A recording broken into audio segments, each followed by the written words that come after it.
The headlines. Education Ministry rejects claim that it doesn't communicate with teachers' unions. A murder investigation is launched as woman shot in mysterious fashion dies. And 4 young footballers heading to London for trials. Welcome to Nation News for Thursday, May the 5th, 2016.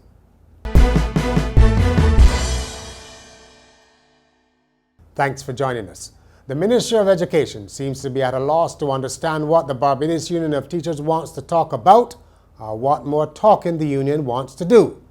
The BUT is in the midst of industrial action to try to force an urgent meeting with the Minister, Ronald Jones. In its latest statement on the issue, the ministry set out a timeline which suggested that it has had regular consultations this year with the union. The ministry said officials met the BUT on February the 5th under the chairmanship of Mr. Jones and not only discussed issues advanced by both sides but reached consensus. According to the ministry, the issues included short-term study leave, term leave, a mobile technology policy, the appointment of teachers, and health and safety in schools. All issues which the union says still need to be addressed. The ministry said meetings were also held on April the 4th and 11th with senior officials to discuss environmental issues at Lawrence T. Gay Primary. On April the 27th, to discuss violence in schools. The release said this refutes claims made by the BUT that the ministry has failed to meet or communicate on issues affecting teachers.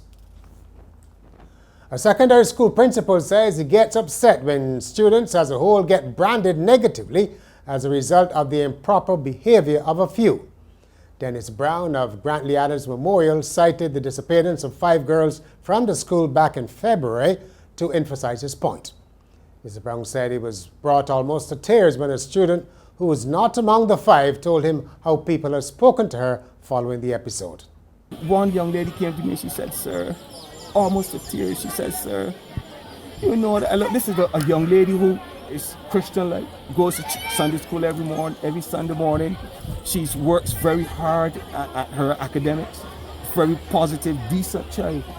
But when she walked the streets, she heard persons saying, 'I hope you went to school today, you know. I hope that you know going home and you're coming from somewhere else.'" And that was so touching and hurtful to see how she felt and what adults in this country were saying about her just because we had 5 students who, because of whatever situation they may be faced with, may have been misguided and may have done the wrong thing. Mr. Brown was speaking as students and staff of Grantley Adams walked through the neighboring community in St. Joseph and talked to residents as part of the school's 61st anniversary celebrations. The woman passenger who was shot in the back of the head by an apparent stray bullet on Sunday has died. Valdine Hines of Caddington Village, St. Michael, succumbed to her injuries at the QEH on Wednesday night. The mother of one was traveling along Barbary Hill, St. Michael, in the back seat of a vehicle driven by her brother when she was struck by a bullet. Her daughter Alicia said the bullet had lodged in the front of the brain and doctors had ruled out surgery. Police say the investigations are continuing and anyone with information should call 430-7189 or Crime Stoppers at 1-800-TIPS. A local preacher says government should do nothing to change the law that allows parents to flog their own children.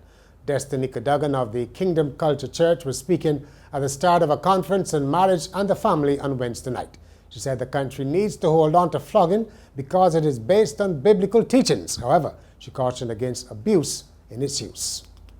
You need to beat your children. And when you beat your children, it's not every day, it's not every week, it's not every month. Our son is in this room, and he and all that would have been around us can tell you he had lashes, but he didn't have them every day, he didn't have them every week, he didn't have them every month. If he had lashes 5 times a year, that was a lot. But we made sure that when we lashed him, he knew we were serious and he knew why he was getting those lashes. He didn't get lashes because we were angry. He didn't get lashes because we were tired. He didn't get lashes because we were frustrated. He didn't get lashes because he spilled this or broke that. He got lashes for disrespect. He got lashes for rebellion. That is a need to lash you. You need to be beaten. You need to feel something that says that you should not repeat that action. Now, somebody would say, oh, that's making them violent. Oh, really? Barbados and Cuba have signed a trade and investment promotion agreement in Havana. The Cuban news agency Prensa Latina said the agreement was initialed by Business Minister Donald Innes on behalf of the IDC, while the other signatory was the Chamber of Commerce of Cuba. Mr. Innes is leading a trade mission to Cuba to promote trade and to get a better understanding of the rules governing foreign investment in the communist-ruled nation, which is gradually opening up its economy.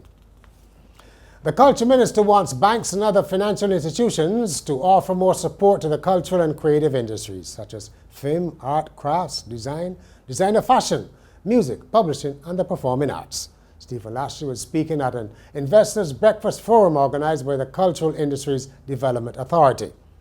The cultural industries all trade with creative assets in the form of intellectual property, or IP, the framework through which creativity translates into economic value. Mr. Lashley said Barbados has to change the law so that IP could be used as collateral for financing. Giving an example, he told the audience Thomas Edison used his patent for the light bulb as collateral for funding to start General Electric Company. In sport, 4 national junior footballers will be going to London for trials with 2 British academies. Elijah Downey and Akil Applewhite of Paradise Football Club, Notre Dame's Anton Graves and Nikolai Brathwaite of Lambeth Tigers were given the opportunity after visiting London over the Easter holidays. Downey and Graves will be attached to Premier League club Crystal Palace, while Brathwaite and Applewhite will train with an elite academy. And finally, fast food giant KFC has announced a new twist on its finger-licking good slogan, edible nail polish designed to taste like chicken.